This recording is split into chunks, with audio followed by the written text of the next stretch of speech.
I want to get to Padre news here, and I'll tell you what I know the Padres are 8-15-1, and I'm not worried about the record. Okay, I'm not worried about the record. I'm not worried that Manny Machado chartered a plane the other night and brought a bunch of the dudes to the San Diego FC game. I'm not going to be concerned about that. That's actually a good thing. That means these guys are together. Okay, I know people some people thought it was cool. I think the soccer fans thought it was cool, and Padre fans go, "Oh well, God, why aren't they in Peoria working?" Well, you know what? It's an hour flight, and they don't have to go through TSA. They don't have to go through all the rigmarole that you and I have to go through. They came over, they watched the soccer game, they went back to the airport, got on a plane, ate in and out, and went back and resume activity. And they'll finish up spring training. Their final game is next Monday, the 24th, and they open against the Atlanta Braves on Thursday, March 27th. Later today, and I don't know, maybe during the show, Mike Schilt will give us an idea who's going to be the starting pitcher. But I'm going to tell you right now, I got to believe it's Dylan Cease for a variety of reasons. Number one, he pitched well yesterday. His numbers yesterday were kind of a weird day. Again, the Padres yesterday played a doubleheader, and they split. They won in game one against the Angels over Tempe Diablo 4-2. Dylan Cease pitched okay. Okay.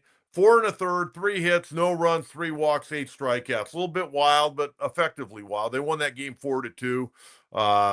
Nothing big to report. Jose Iglesias 2 for 3 in RBI. Mike Brusau has already been sent down to AAA, 1 for 2 in RBI double. Connor Joe swinging the bat pretty well, 1 for 3, hitting 333 in the spring right now. And then in game two, Arizona got the better of the Padres in Peoria 5-4. They out-hit them 11-4. Kyle Hart 3+2 batters, 5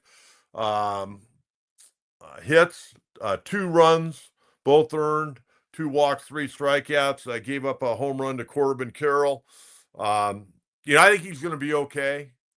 But he needs more work. He got sidelined a little bit. They were working on the backfield. Then he got the flu, and so he's a little bit behind. He threw those 2 innings a week ago in that rain out and looked pretty good yesterday. I think he's a little fatigued, just not ready to go yet.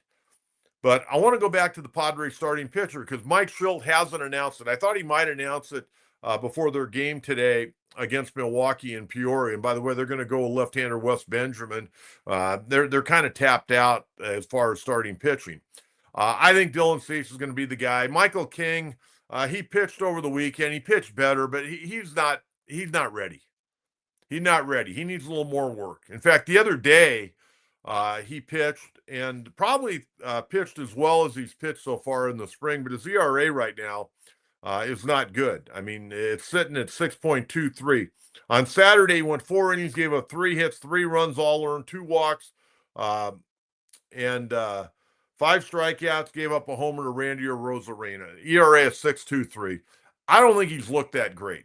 I thought going to spring training he would be the opening day starter, but I think it has to go to Dylan Cease. Yu Darvish, who started 3 opening days here in San Diego, I don't know what's going on with him. He was going to throw a bullpen yesterday, and they shut it down. He's got arm fatigue. Now, I don't know if it's arm fatigue or dead arm. And the reason I wonder about that is because Yu Darvish is always in great shape. I would think that he would not have dead arm. If it's arm fatigue, I'm a little more concerned about that. Dead arm, your arm just doesn't have a lot of juice in it, but arm fatigue, a little bit different. And they didn't say it was like dead arm period. They said it was arm fatigue, and they shut down his bullpen. They were saying he may throw today. He was supposed to start tomorrow. They said the next earliest start would be on Thursday. I'm concerned.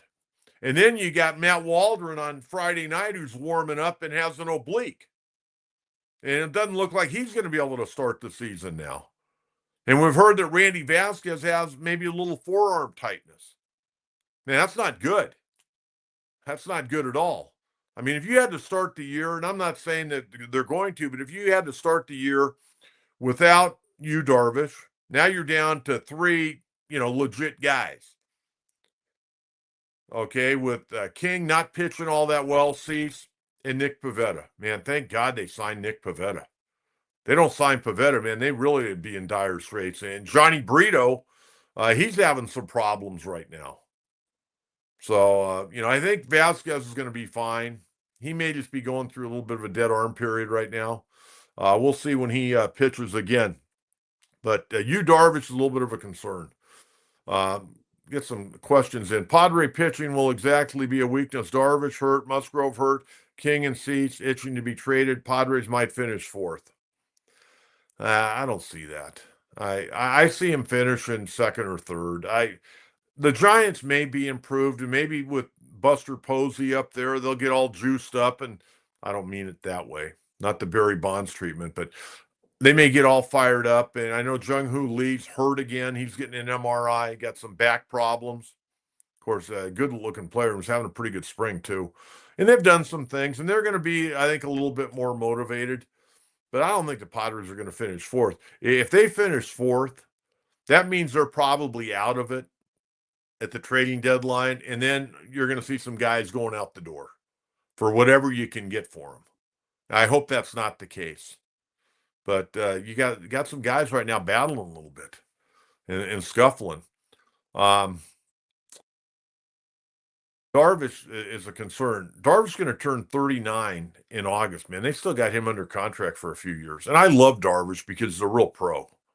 But, hey, let's face it, Father Time is undefeated. And at some point in time, this guy's thrown 19 years of professional baseball. I mean, some guys wear out after 10 years of professional baseball. The guy keeps himself in great shape, but you only have so many bullets in that arm. And we'll see where it goes. And hopefully they get some good news. Hopefully he's feeling better today. And we'll have a more of an in-depth report on Friday, kind of where he's at. But the Padres have some big decisions to be made on that pitching staff. And I want to get to the catchers a little bit. I got to tell you, this catching situation is dismal. It really is. And Elias Diaz will be fine. He's a good receiver. The Padres like him behind the plate. I think he'll hit. He's having a miserable spring, though. He's 3 for 22, hitting 136 right now. In fact, you look at the left field spot, all the guys competing for that left field spot, aside from Jason Hayward, who I don't know how he makes his team. I really don't. But maybe because he's Jason Hayward, he makes this team, and I know they love his leadership skills and all that. I want a guy that can swing the bat. The guy can still play great defense. But he doesn't look good. And there are other guys that are outplaying him. You got a lot of guys outplaying him. Gavin Sheets hit another home run over the weekend. Oscar Gonzalez hasn't slowed down. Terso Ornelas has done a great job. Connor Joe is really heated up. Those four guys are playing really well right now. And Gavin Sheets, somewhere, you got to find a way to get this guy in with his power. Got 6 home runs. His OPS is well over 1,000 in the spring. And I know it's the spring, but I told you, I thought the Padres might have something in this guy. And I talked about it Friday, about him working with Victor Rodriguez. This guy's got some untapped potential. And I think, he's probably going to hit 240, 250, but that could correlate to a lot of extra base hits and RBIs. And he's not going to be a butcher on defense. He can play first. He can play left. And if you need to give Fernando a day off, he can play right. But the left field guys, aside from Jason Hayward, are doing a hell of a job. And I'd throw Brandon Lockridge in there. I don't think Lockridge makes this team for me, but we'll wait and see. They've got some tough decisions. You want tough decisions. If you're a manager and coach, you want tough decisions. And the reason for that, guys are playing well. You don't want easy decisions because one guy's doing well and the other 3 guys suck. You want tough decisions. There's going to be some bitter disappointment when they have cut down day because the left fielder doing a hell of a job. But the catching, I don't know what to do. You got to be looking on the waiver wire right now. And I talked to somebody over the weekend. It's been out there quite a bit with the Padres. I go, what's the deal with the catchers? He goes, well, they love Maldonado and they love Elias Diaz behind the plate. I go, that's great. You got to give Maldonado a tennis racket to hit with. Maldonado right now in the spring is 1 for 17. No homers, 1 RBI, an OPS at 259, an on-base percentage of 200, and he's hitting 059. .059.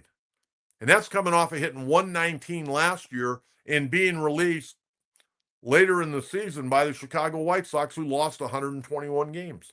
I don't know how you keep Martin Maldonado. I don't know. And I know in his career, he's like a 203 career hitter, but you know what? I would take him at 203 because he'll every once in a while, he'll turn on one or he'll hit a double for you. But if he could hit 203, I'd take him. I can't take a 119 guy from a year ago. And it's been a few years since he's been able to hit 203 for that matter. But a great catch and throw guy, great leader behind the plate. He's got everything you want in a catcher. He just can't hit. He's 38 years of age. And then Elias Diaz, who's going to be 34, hitting 136. He's 3 for 22. No homers, no RBIs, a 310 OPS, and a 174 on base percentage. And then you go to Brent Sullivan, 143, 3 for 21. No homers, no RBIs, a 360 OPS, 217 on base percentage. Luis Camposano, man, he tearing it up. He hitting 182. He had a 3-run homer yesterday. But Campy, 4 for 22, 1 homer, 4 RBIs, and a 535 OPS, and a 217 on base percentage. And he's the leader in the clubhouse right now, hitting 182. I'd ask you Padre fans right now, what do you do? Who are the 2 catchers you're going to keep on this ball club? Tell me that. You can't be an automatic out. You cannot be an automatic out. I don't care if they hit you 9th in the order. You can't be an automatic out. You got to be able to bunt. You got to be able to, put the ball in play.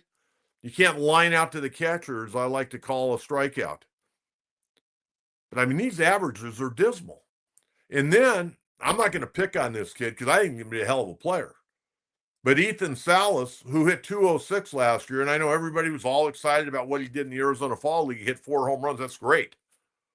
And maybe gave him a little confidence. But in big league ball games, he's 1 for 9. No homers, 1 RBI, a 651 OPS. Doesn't turn 19 until June 1st. Hitting 111. This is one of the top prospects in baseball. What is going on? Ethan Salas is better than a 111 hitter, but he hit 206 in high A ball last year. Hector wants to bring up the kid Salas. I don't. I want him to stay down there. I want him to continue to grow and get better. He's going to be a good one, though. He's going to be a good. I'm big on him. And Leo DeVries, the middle infielder, the shortstop, he's not swinging. He's 18 years old, and he's in big league camp, and he's going to be a hell of a player. I talked to scouts from other organizations. They want the guy. The guy is going to be one hell of a player. We got a couple of guys. Now, think about this. We got Fernando Tatis, who's 22. We've got Jackson Merrill, who's going to be 22. Or, excuse me, Tatis is 26. Jackson Merrill's 22. And I love Jackson's comments over the weekend when they asked him at the San Diego FC game, what do you think? He goes, man, this is awesome. This is big time. He goes, we need to have more teams in San Diego, and San Diego needs to get an NFL team back. I love that. But think about that. Tatis, still young. Jackson Merrill, 2nd year. And then you've got on the rise these 2 18-year-old kids that are going to be damn good players, but you don't want to rush them. You don't want to rush them. You got to keep them right where they're at and let them gradually build. Let them, even if Salas has to go back to high A ball, or you keep him in high A ball until the All-Star break and then move him up to Double A. Maybe before he turns 20, he gets to the big leagues. It's a possibility. But he got to do his work. He's got to continue to grow. You got to keep him motivated. Kid's special. I think he really is. Doesn't have any man, so he got pretty good power. But you got to continue to work on his approach at the plate. Swing at strikes. Guy's going to put up some numbers. He's going to be a good offensive player.